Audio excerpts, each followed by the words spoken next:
5 ലക്ഷം രൂപയ്ക്കകത്ത് ഇന്ന് നിങ്ങൾക്ക് second hand മാർക്കറ്റിൽ മേടിക്കാൻ പറ്റിയ 5 കാറുകൾ മോഡിഫൈ ചെയ്യാനും അത്യാവശ്യം ഫണ്ട് ടു ഡ്രൈവ് ആയിട്ടുള്ള 5 കാറുകൾ നമ്മൾ ഇന്ന് ഡിസ്കസ് ചെയ്യാൻ പോവാണ്. ഈ പ്രൈസ് ബ്രാക്കറ്റ് എന്താ സെലക്ട് ചെയ്യുന്ന അറിയോ? കാരണം ഒരു 650 cc ഒരു ബൈക്ക് മേടിക്കുന്ന പ്രൈസ് ആവുന്നുള്ളൂ ഒരു കാർ മേടിക്കാം, സെക്കൻഡ് ഹാൻഡ് കാർ മേടിക്കാം.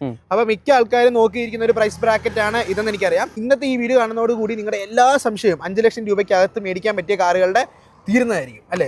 And this is Nived best car പിക്സിന്റെ ചാനൽ ഉടമയാണ്. ആൻഡ് ഇന്ന് നമ്മളോട് ജോയിൻ ചെയ്യുന്നു. ഓക്കെ, നമുക്ക് ഏതൊക്കെ വണ്ടി നോക്കാം? ഫണ്ട് ടു ഡ്രൈവ് ആസ്പെക്ട് എടുക്കുകയാണെങ്കിൽ നമ്മളിപ്പോൾ ഒരുപാട് പ്രാക്ടിക്കൽ വണ്ടികൾ പറയുന്നില്ല. അതായത് വളരെ പ്രാക്ടിക്കൽ ആയിട്ടുള്ള ചോയ്സിലേക്ക് വരാണെങ്കിൽ ഒരുപാട് ഓപ്ഷൻസ് ഉണ്ട്. 5 എന്ന് പറയുമ്പോൾ നമുക്ക് മറ്റേ സെലറി വീക്ക്നെസ് സുസുക്കി ആയിപ്പോ.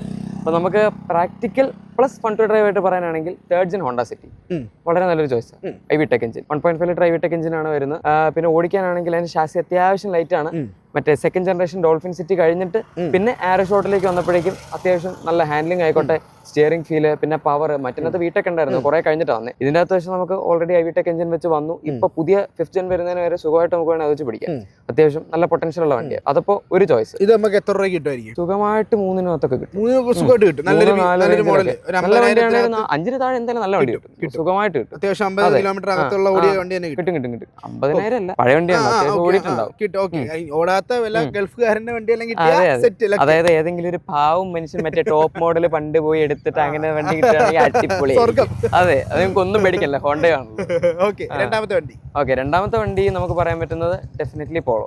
എല്ലാരും പറയുന്ന ഒരു ഡിഫോൾട്ട് ചോയ്സ്. 2026 പോളോ എടുക്കുന്നുണ്ട്, കുഴപ്പമൊന്നുമില്ല. മോഡിഫൈ ചെയ്യാനാണ് മറ്റേ അത്യാവശ്യം ഫണ്ട് ഡ്രൈവ് നേച്ചറൊക്കെ വേണമെങ്കിൽ 5 ലക്ഷം രൂപയ്ക്ക് പോളോ കിട്ടാൻ കുറച്ച് പാടായിരിക്കും, നല്ല വണ്ടി കിട്ടാൻ പാടായിരിക്കും. അപ്പൊ നമുക്ക് കിട്ടുന്നത് മിക്കവാറും 1.2 MPI കിട്ടും. പിന്നെ ലേറ്റസ്റ്റ് വന്ന 2020 വന്ന 1 ലിറ്റർ MPI ഉണ്ട്, അത് കിട്ടും. അത് നിങ്ങൾ സ്പോർട്ടി നേച്ചറാണ് നോക്കുന്നെങ്കിൽ മാക്സിമം അവോയ്ഡ് ചെയ്യാൻ പറ്റുന്ന വണ്ടികളാണ്. കാരണം പവറില്ല, മൈലേജ് ഇല്ല, എടുത്തിട്ട് നമുക്ക് പ്രത്യേകിച്ചൊന്നും കിട്ടാനില്ല. അല്ലെ പിന്നെ അതിന്റെ ജസ്റ്റ് പോളോ, അതായത് MPI പോളോ. പിന്നെ 1.2 GT TDI ഉണ്ട്, അതും GT TDI അല്ല, 1.2 TDI, വെറും TDI. അതും എടുക്കുന്നത് കൊണ്ട് പവർ ഒന്നും കിട്ടില്ല, നല്ല മൈലേജ് കിട്ടും. 3 സിലിണ്ടർ എഞ്ചിന് അങ്ങനെയൊക്കെ നോക്കണമെങ്കിൽ കുഴപ്പമില്ല. പക്ഷേ എടുക്കുകയാണെങ്കിൽ മിനിമം ഒരു 1.5 TDI എങ്കിലും എടുക്കണം. അത് എടുക്കുകയാണെങ്കിൽ 1.5 TDI നിങ്ങൾക്ക് 5-ന് താഴെ 90 bhp മോഡൽ കിട്ടുകയാണെങ്കിൽ നല്ലതായിരിക്കും. GT TSI കിട്ടാൻ പാടാ, GT TDI ആ റേഞ്ച് കിട്ടാൻ പാടാ. ഓക്കെ, നമുക്കിപ്പോൾ കിട്ടുന്ന നല്ല വണ്ടി ഇത് 1.5 നോർമൽ TDI. മൂന്നാമത്തെ കാർ സ്വിഫ്റ്റ് വളരെ ജനകീയ വണ്ടി. അതെ, അത് പറഞ്ഞു വരുമ്പോൾ സെക്കൻഡ് ജനറേഷൻ പറയാം, തേർഡ് ജനറേഷൻ നിങ്ങൾക്ക് ഈ റേഞ്ചിൽ കിട്ടുകയാണെങ്കിലും പറയാം. അതെ, തേർഡ് ഇത് രണ്ടിന്റെ പ്രത്യേകത എന്താണെന്ന് വെച്ചാൽ പെട്രോൾ എടുത്താലും ഡീസൽ എടുത്താലും കുഴപ്പമില്ല. അത്യാവശ്യം രണ്ടും നല്ല ഡീസൽ പിന്നെ മറ്റേ റണ്ണിങ് കോസ്റ്റ് അത് ഇതെന്നൊക്കെ പറയുമ്പോഴേക്കും കുറച്ചും കൂടെ ഒരു ഇത് കൂടും. ഡീസൽ കുറച്ച് ഉള്ളത് കൊണ്ട് തന്നെ ഭയങ്കര ഡിമാൻഡ് ഉള്ളത് പോലെ. അതെ, അതുകൊണ്ട് കിട്ടാൻ ഇച്ചിരി റേറ്റ് കൂടുതൽ. തേർഡ് ജനറേഷൻ പ്രത്യേകിച്ച് കിട്ടാൻ പാടായിരിക്കും ഡീസൽ. അതിന് പെട്രോൾ കിട്ടാനുള്ള ഒരു കുഴപ്പമില്ല. അത് K12M എന്ന് പറഞ്ഞ എഞ്ചിൻ അതിന്റെ അകത്ത് വരുന്നത്. നല്ല സ്മൂത്ത് എഞ്ചിനാണ്, 4 സിലിണ്ടർ ആണ്, ഓടിക്കാൻ നല്ല രസം, നല്ല ഭയങ്കര ഫ്രീ റവിങ് ആണ്. സുസുക്കി ഇറക്കിയിരിക്കുന്നതിൽ വെച്ച് 4 സിലിണ്ടർ കാറ്റഗറിയിൽ അത്യാവശ്യം നല്ല ഹൈ റവിങ്ങും ഓടിക്കാൻ നല്ല സ്മൂത്ത് ആയിട്ടുള്ള എഞ്ചിനാണ്. പിന്നെ വരുന്നത് 1.5 പോയി കഴിഞ്ഞാലും അത്ര ആ ഒരു പവർ ഡെലിവറി കിട്ടില്ല. സ്വിഫ്റ്റ് പിന്നെ വണ്ടിക്ക് വലിയ വെയിറ്റ് ഇല്ലാത്തതുകൊണ്ട് ഏകദേശം 800 to 900 kg എടുത്ത വെയിറ്റ് വരുന്നുള്ളൂ. അതും പിന്നെ അതിന്റെ കൂടെ തന്നെ പറയാൻ പറ്റുന്ന വേറൊരു വണ്ടി ഇഗ്നിസ്. സ്വിഫ്റ്റ് എന്ന് പറയുമ്പോൾ നമുക്ക് കുറച്ചുകൂടെ ഒരു ഹാൻഡ്ലിംഗ് സൈഡിലോട്ട് പോകും. പവർ ഉണ്ട്, പക്ഷെ ഇഗ്നിസിന് കുറച്ചുകൂടെ better power to weight ratio ഉണ്ട്. അപ്പോൾ നമുക്ക് അത് എടുക്കുകയാണെങ്കിൽ നല്ല പവറും കിട്ടും, ആവശ്യത്തിന് ഹാൻഡ്ലിംഗ് കിട്ടും. അതായത് അതിന്റെ കോർണേഴ്സ് എടുക്കാനുള്ള കേപ്പബിലിറ്റി ഒന്നും കുഴപ്പമില്ല, പക്ഷെ നമുക്ക് സ്റ്റിയറിംഗ് അത് ആ ഒരു ബാലൻസിലൊക്കെ മറ്റേ കുറച്ചുകൂടെ ഹൈറ്റും കൂടുതലാണ്. അപ്പോൾ അതിന്റെ ഒരു പ്രശ്നമുണ്ട്. ഹാൻഡ്ലിംഗ് മാത്രം വെച്ച് നോക്കുകയാണെങ്കിൽ സ്വിഫ്റ്റ് അല്ലെങ്കിൽ ഇഗ്നിസ്, ആ റേഞ്ചിൽ സുസുക്കിയുടെ 2 വണ്ടികൾ പറയാൻ പറ്റും. നാലാമത്തെ വണ്ടി നമുക്ക് പറയാൻ പറ്റുന്നത് ഫോർഡ് ഫിഗോ. ബാക്കി കിടക്കുന്ന യൂസർ റിവ്യൂ ഇതിന് തൊട്ട് മുമ്പ് ഇട്ടിട്ടുണ്ട്, കണ്ടിട്ടില്ലാത്ത ഓക്കെ. ഫിഗോയെ പറ്റി പറയാനാണെങ്കിൽ ഇതിപ്പോ ബാക്കിൽ കിടക്കുന്ന എന്റെ വണ്ടിയാണ്. ഇത് നമുക്ക് ഒരു കാര്യം. ഓക്കെ, ഫിഗോയെ പറ്റി പറയാനാണെങ്കിൽ 1.5 TDC ആണ് നിങ്ങൾ ചൂസ് ചെയ്യേണ്ട മോഡൽ. കാരണം നമുക്ക് 2015 മുതൽ 2021 വരെ വണ്ടി കിട്ടും. എടുക്കുകയാണെങ്കിൽ മാക്സിമം 2020 മോഡൽ എടുക്കാതിരിക്കും നല്ലത്. 20 എടുക്കുകയാണെങ്കിൽ BS6 മാക്സിമം ഒഴിവാക്കുക, BS4 വണ്ടികൾ മാക്സിമം എടുക്കാൻ നോക്കുക. ഇനി BS4 വണ്ടി തന്നെ ഫേസ് ലിഫ്റ്റ് എടുക്കുകയാണെങ്കിൽ അത്യാവശ്യം കുറച്ച് കിലോമീറ്റർ കുറഞ്ഞ വണ്ടികൾ കിട്ടാൻ സാധ്യതയുണ്ട്. എന്നാലും ഡീസൽ എടുക്കുകയാണെങ്കിൽ മിക്കത് അത്യാവശ്യം ആൾക്കാർ മറ്റേ മൈലേജ് ഒക്കെ നോക്കി ട്രാവലിംഗ് ഇതൊക്കെ നോക്കിയിട്ട് കിലോമീറ്റർ കൂടിയ വണ്ടി കിട്ടുള്ളൂ.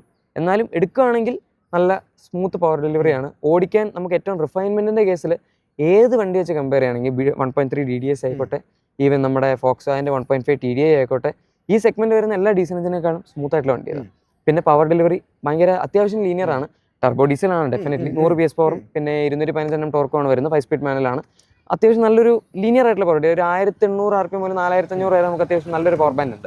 2000 RPM ഒരു ബൂസ്റ്റ്, 3000 RPM അടുത്ത മറ്റേ ടർബോയുടെ ബൂസ്റ്റ്, അങ്ങനെയൊക്കെ ആയിട്ട് എടുക്കാൻ വളരെ നല്ല വണ്ടിയാണ്. പിന്നെ ഫോർഡ് പോയതിന്റെ പ്രശ്നങ്ങളൊക്കെ ഉണ്ട്. നിങ്ങൾ മറ്റേ വീഡിയോ കാണുകയാണെങ്കിൽ കറക്റ്റ് ആയിട്ട് മനസ്സിലാവും. നമ്മൾ അതിന്റെ അകത്ത് വളരെ ഡീറ്റെയിൽ ആയിട്ട് 1 മണിക്കൂറിന്റെ വീഡിയോ ചെയ്തിട്ട് അതെ അതിനെപ്പറ്റി ഡീസൽ മാനുവൽ വേണമെങ്കിൽ ഉറപ്പായിട്ടും ഫിഗോ കൺസിഡർ ചെയ്യാൻ പറ്റുന്ന ഒരു ഓപ്ഷൻ. അഞ്ചാമത്തെ കാർ. ഓക്കെ, അഞ്ചാമത്തെ വണ്ടി പിന്നെ നമ്മൾ ഹോണ്ടയിലോട്ട് തന്നെ പോവാണ്.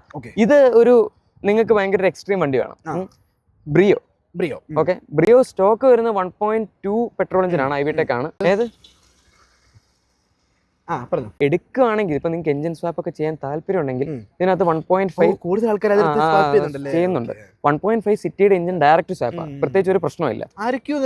ഒരുപാട് പേര് ചെയ്യുന്നുണ്ട്. ജാസിനും ചെയ്യാറുണ്ട്, ഇതിലും ചെയ്യാറുണ്ട്. രണ്ടിലും ഡയറക്റ്റ് സ്വാപ്പാണ്. L15 എഞ്ചിന് മറ്റു വരുന്നത് എഞ്ചിന്റെ കോഡ് എനിക്ക് ഓർമ്മയില്ല. പക്ഷേ 1.2 1.5 ഐവിടെക് കൺസ്ട്രക്ഷൻ എല്ലാം സെയിമാണ്. എഞ്ചിൻ കണ്ടാൽ നമുക്ക് വലിയ വ്യത്യാസം തോന്നില്ല. അപ്പൊ സ്വാപ്പ് ചെയ്യാനും എളുപ്പമാണ്. അത് കഴിഞ്ഞിട്ട് പിന്നെ നമുക്ക് ട്രബിൾ ഫ്രീ ആയിട്ട് ഓടിക്കാനും ഭയങ്കര സുഖമാണ്. അപ്പോൾ അതെ ഹോണ്ട ആയതുകൊണ്ട്. പിന്നെ അല്ലെങ്കിൽ പിന്നെ 1.2 ബ്രിയോ പെട്രോൾ തന്നെ എടുത്തിട്ട് നമുക്ക് ടർബോ ചെയ്യാന്ന് പറഞ്ഞൊരു ഓപ്ഷൻ ഉണ്ട്.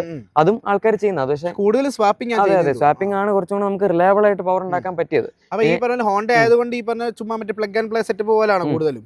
അതെ, വെറുതെ എടുത്ത് വെക്കാൻ പറ്റില്ല, വേറെ ചെലവുണ്ട്. ബാക്കിയുള്ള ബ്രാൻഡുകളെ വെച്ച് നോക്കുമ്പോൾ എഞ്ചിൻ സൈഡ് കുറച്ചുകൂടെ എഞ്ചിൻ മാറ്റിയിട്ട് നമുക്ക് യൂസ് ചെയ്യാനാണെങ്കിൽ കുറച്ചും കൂടെ റിലയബിൾ ആയിട്ട് ഓടിക്കാൻ പറ്റുന്ന ഹോണ്ട. പിന്നെ വേറൊന്നും ഇല്ല ഈ പ്രൈസിൽ എഞ്ചിൻ സ്വാപ്പ് ചെയ്യാൻ. പിന്നെ പഴയ സെൻ ഒക്കെ എടുത്തിട്ട് എഞ്ചിൻ മറ്റേ G13 G16 കുറച്ചുകൂടെ ഒരു അപ്പർ കാറ്റഗറിയിലാണ്. അതെ, ബ്രിയോ കോമ്പാക്ട് ആയതുകൊണ്ട് ഓടിക്കാൻ ഭയങ്കര രസമാണ്. ചെറിയ വണ്ടിയാണ്, ഭയങ്കര ഫ്ലിക്കബിൾ ആണ്. വലിയ വെയിറ്റ് കുറവൊന്നും പറയാൻ പറ്റില്ല. ഇപ്പൊ ഇഗ്നിസ് ഒക്കെ 800 kg ആണല്ലോ, ഏകദേശം അത്ര വണ്ടിക്ക് സൈസ് ഉള്ളൂ. പക്ഷേ 950-1000 കിലോ അടുത്തൊക്കെ അതിന് വെയിറ്റ് ഉണ്ട് ബ്രിയോയ്ക്ക്. പക്ഷെ വെയിറ്റ് നമ്മൾ എഞ്ചിൻ മാറ്റാനൊരു പ്രശ്നമല്ല. ഇപ്പൊ 1.5 സിറ്റിയുടെ എഞ്ചിൻ കയറ്റിയിട്ട് തന്നെ ടർബോ ചെയ്യുന്ന ആൾക്കാരുണ്ട്. അപ്പോൾ അങ്ങനെ അത് വളരെ നല്ലൊരു ചോയ്സാണ് എടുക്കുകയാണെങ്കിൽ. പിന്നെ പ്രശ്നമുള്ളത് കോമ്പാക്ട് ആണെങ്കിലും അതിന്റെ മറ്റേ സ്റ്റിയറിംഗ് ഫീൽ അത്ര ടൈറ്റ് അല്ല. സസ്പെൻഷൻ കുറച്ച് സ്റ്റിഫാണെന്ന് പറയാം. അത് നമുക്കൊരു പ്രശ്നമേ അല്ല, കാരണം നമ്മൾ ഇങ്ങനത്തെ വണ്ടികളാണല്ലോ നോക്കുന്നത്. ഓക്കെ, അപ്പൊ അതാണ് ബ്രിയോയുടെ കേസ്. ഇനി എന്താ ബോണസ് ആയിട്ട് വരുന്നതിലും പറയണം. ബോണസ് ഒരു ഇത്ര ലാസ്റ്റ് വരെ കണ്ടിട്ടുണ്ടെങ്കിൽ ഒരു വണ്ടിയും കൂടെ നിങ്ങൾക്ക് സജസ്റ്റ് ചെയ്ത് തരാം. ഏതായിരിക്കും ബോണസ് ആയിട്ട് നിങ്ങൾക്ക് ഈ പ്രൈസിൽ കിട്ടുമോ എന്ന് എനിക്കറിയില്ല. കിട്ടിയാൽ എങ്ങാനും കിട്ടിയാൽ വളരെ നല്ല ചോയ്സ് ആണ് ബലേനോ RS. അതും മറ്റേ അന്ന് പറഞ്ഞ പോലെ ഏതെങ്കിലും ഒരു പാവം മനുഷ്യൻ ചിലപ്പോൾ ഇപ്പോഴും കിടപ്പുണ്ടായിരിക്കും ഏതെങ്കിലും ഗ്യാരേജിലോ ഞാൻ ഗൾഫിൽ നാട്ടിൽ വരുമ്പോൾ ഉപയോഗിക്കാം എന്ന് പറഞ്ഞ് മാറ്റിയിട്ടേക്കുന്ന ഏതെങ്കിലും ഉറപ്പായിട്ടും കിട്ടും. അതെ, ടോപ്പ് എൻഡ് ആണെന്ന് പറഞ്ഞ് എടുത്തിരിക്കുന്ന ഏതെങ്കിലും ഒരു RS എവിടെയെങ്കിലും കിടപ്പുണ്ടെങ്കിൽ വളരെ നല്ല വണ്ടിയാണ്. നിങ്ങളിപ്പോ മറ്റേ വെയിറ്റ് ഇല്ല അതില്ല എന്നൊക്കെ പറയും. പക്ഷേ 1 ലിറ്റർ ബൂസ്റ്റർ ജെറ്റ് എഞ്ചിൻ അതിപ്പോ നമുക്ക് ഫ്രോങ്സിൽ കിട്ടുന്നുണ്ട്. കൊച്ചു വണ്ടി നല്ല ഇതായിരിക്കും. ആ കൊച്ചു വണ്ടി എന്ന് മാത്രമല്ല 800-850 kg വെയിറ്റ് ഉള്ളൂ. പിന്നെ ഇപ്പൊ വരുന്ന വണ്ടി BS6 ഫേസ് 2 ഇപ്പൊ വരുന്നത്. അപ്പൊ അതിന്റേതായിട്ടുള്ള എമിഷൻസ് കൺട്രോൾ അത് ഇതെന്നൊക്കെ പറഞ്ഞ് അതിന് കുറച്ച് ഒരു ഇത് കുറഞ്ഞിട്ടുണ്ട്. മറ്റേത് നല്ല പക്ക റോ പവറാ. നമ്മളിപ്പോൾ മറ്റേ വെയിറ്റും കുറവായതുകൊണ്ട് കോർണേഴ്സിൽ അത്യാവശ്യം നല്ല ഫ്ലിക്കബിൾ ആയിട്ട് വണ്ടി പോകും. ഒരു ട്രാക്ക് ഉണ്ടായിരുന്നു, ഏത് ട്രാക്കിൽ എനിക്ക് ഓർമ്മയില്ല, ഓട്ടോക്കാരന്റെ ടൈം ചെയ്താ. അതിനകത്ത് ഏറ്റവും ഫാസ്റ്റസ്റ്റ് ആയിട്ട് പോളോ വരെ ഓവർടേക്ക് തോന്നിയ വണ്ടിയാണ്. അതായത് അതിന്റെ ഷാസി ഭയങ്കര അത്യാവശ്യം കുഴപ്പമില്ലാത്ത ഷാസി ഉണ്ട്. പിന്നെ നല്ല എഞ്ചിൻ. ആ എഞ്ചിൻ നമുക്ക് എല്ലായിടത്തും പവർ. ടർബോ ചാർജും കൂടെ ആയതുകൊണ്ട് ഫുള്ള് ഏത് പവർ ബാൻഡ് എടുക്കുകയാണെങ്കിലും പവർ ആയതുകൊണ്ട് നല്ല രസം ഓടിക്കാൻ. ഈ പറഞ്ഞ വണ്ടികളെ എല്ലാം ടോപ്പിൽ വേണമെങ്കിൽ ഈ വണ്ടി കൊണ്ട് വെക്കട്ടെ. 5 ലക്ഷം രൂപ കിട്ടിയ സെറ്റ് ആയിരിക്കും. ഭയങ്കര എനിക്ക് ഭയങ്കര ഇഷ്ടമുള്ള നിർത്തിപ്പോയി ആ സമയം. എപ്പോഴും വന്നു ആർക്കൊക്കെയോ കൊടുത്തിട്ട് ഒരു പോക്കെ പോയി. ആരും വാങ്ങാത്തോണ്ടും കൂടെയാണ് അത് വേറെ പ്രശ്നം. ആൾക്കാർക്ക് അറിയില്ല. പിന്നെ പോയപ്പോഴാണ് ഈ വണ്ടിയുടെ മറ്റേ കണ്ണുള്ളപ്പോ വില അറിയത്തില്ലെന്ന് പറഞ്ഞ പോലെ പോയപ്പോഴാണ് ഈ വണ്ടിയുടെ ശരിക്കുള്ള വില മനസ്സിലാക്കിയത്. ബൈ ദ വേ നമ്മള് 2 വണ്ടികൾ പിന്നെയും മറന്നു. ഒന്ന് ഫിഗോയുടെ തന്നെ ഫിഗോ S ഉണ്ട്. ഞാൻ ഫിഗോ മാത്രമേ പറഞ്ഞുള്ളൂ. ഫിഗോ S കിട്ടുകയാണെങ്കിൽ ഹാൻഡ്ലിംഗ് ഇംപ്രൂവ്മെന്റ് ഉണ്ട്, സസ്പെൻഷൻ അപ്ഗ്രേഡ് ഉണ്ട്. അതായത് ഡാമ്പേഴ്സ് കുറച്ചുകൂടെ സ്റ്റിഫ, സസ്പെൻഷൻ മറ്റേ കോയിൽ സ്പ്രിംഗ് കുറച്ചുകൂടെ സ്റ്റിഫ വരുന്നത്. ഞാൻ എന്റെ വണ്ടിയിൽ ഇടാൻ കുറെ നോക്കിയത്. മറ്റേ സ്റ്റിയറിംഗ് ട്രാക്ക് വ്യത്യാസമുണ്ട്. അങ്ങനെ കുറച്ചുകൂടെ ഹാൻഡ്ലിംഗ് വൈസ് നോക്കുകയാണെങ്കിൽ നല്ല വണ്ടിയാണ്. പുൻഡോ അവാർത്തും 5 ലക്ഷം രൂപയ്ക്ക് കിട്ടില്ല. എങ്ങനെ കിട്ടുകയാണെങ്കിൽ അതും വളരെ നല്ലൊരു ചോയ്സാണ്. സെക്കൻഡ് ബോണസ് നമ്മൾ പറഞ്ഞ ഉദ്ദേശിച്ചു. അതെ. അപ്പൊ അടുത്ത് കിട്ടുവാണെങ്കിൽ നല്ല ചോയ്സ് ആണ്. പക്ഷെ അതിന്റെ റേറ്റ് ഇപ്പം മറ്റേ ആകാശത്ത് പോയി കിടക്കുക. എന്തിനാണെന്നറിയില്ല. 5-6 ലക്ഷം രൂപയ്ക്കുള്ള വെറുതെ ആ വണ്ടിക്കുള്ളൂ ഇപ്പോൾ. കാരണം അത് ഇറങ്ങിയപ്പോൾ 982 എക്സ്ഷോറൂം പ്രൈസ്. ഡിസ്കൗണ്ട് എല്ലാം കഴിഞ്ഞ ആൾക്കാർക്ക് 10 താഴെ സുഖമായിട്ട് കിട്ടുമായിരുന്നു. 2019 വരെ 18 തോന്നുന്നത്. 17-18 ഇറങ്ങി 19 വരെ വണ്ടി വന്നിട്ടുണ്ട്. അത് കിട്ടുവാണെങ്കിൽ 8 ലക്ഷം രൂപയ്ക്കൊക്കെ ഇപ്പൊ ആൾക്കാർ ഇടുന്നുണ്ട്. 8-10 റേഞ്ചിലൊക്കെ. അതിനൊന്നും വാങ്ങിയിട്ട് കാര്യമില്ല. പക്ഷെ നമുക്ക് ഈ പ്രൈസിൽ കിട്ടുകയാണെങ്കിൽ ഗംഭീരമാണ്. കാരണം 1.4 ലിറ്റർ എഞ്ചിനാണ് വരുന്നത്, 4 സിലിണ്ടർ ആണ്, ടി-ജെറ്റ് ആണ്, 145 PS സ്റ്റോക്ക് ഉണ്ട്, പവർ 212 Nm ടോർക്ക്. നമ്മളിപ്പോൾ ഈ പറഞ്ഞ വണ്ടികളെക്കാളെല്ലാം പവർ ഫിഗേഴ്സിൽ ഭയങ്കര സുപ്പീരിയർ ആണ്. സ്റ്റേജ് 3 വരെ നിങ്ങൾക്ക് മാക്സിമം പോവാം. സ്റ്റേജ് 3 പോവുകയാണെങ്കിൽ 260 വീൽ ഹോഴ്സ് പവർ വരെ വണ്ടിക്ക് മാക്സിമം ജനറേറ്റ് ചെയ്യാൻ പറ്റും. പെർഫോമൻസിന്റെ കാര്യത്തിൽ പീക്കാ. നിങ്ങൾ അത്രയും പൈസ അതിനകത്ത് ഇടണം, അത് മാത്രമേ ഉള്ളൂ. ഈ പറഞ്ഞ എല്ലാം നമുക്ക് ഫാമിലി പർപ്പസിന് മാത്രമല്ല, എടുത്ത് പണിയാൻ ആഗ്രഹമുള്ളവരുടെ 5 വണ്ടികളാണ് നമ്മൾ സജസ്റ്റ് ചെയ്തത്. ഫാമിലി പർപ്പസിന് ചില വണ്ടികൾ കൊള്ളുകയില്ല, അത് വേറെ കാര്യം. അപ്പൊ ഈ ഒരു വീഡിയോയുടെ വൈൻഡ് അപ്പ് ചെയ്യുന്നു. ഞങ്ങൾ ഷോർട്ട് ആയിട്ട് പറയാം എന്നാണ് ഉദ്ദേശിച്ചത്. ഇതുപോലെ സീരീസ് വേണമെന്നുണ്ടെങ്കിൽ ഉറപ്പായിട്ടും കമന്റ് ഔട്ട് ബിലോ. നിങ്ങൾ കമന്റ് ചെയ്ത് കഴിഞ്ഞാൽ നമ്മൾ ഉറപ്പായിട്ടും അടുത്ത വീഡിയോ സെറ്റ് ചെയ്യുന്നതായിരിക്കും.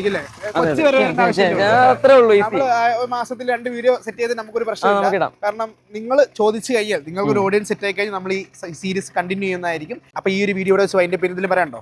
ഇല്ല, നിങ്ങൾക്ക് മറ്റേ എന്റെ ചാനൽ മാത്രമല്ല, നമ്മുടെ രണ്ട് ചാനൽ സബ്സ്ക്രൈബ് ചെയ്ത്. അപ്പൊ അടുത്തൊരു വീഡിയോ കാണാം. ബൈ.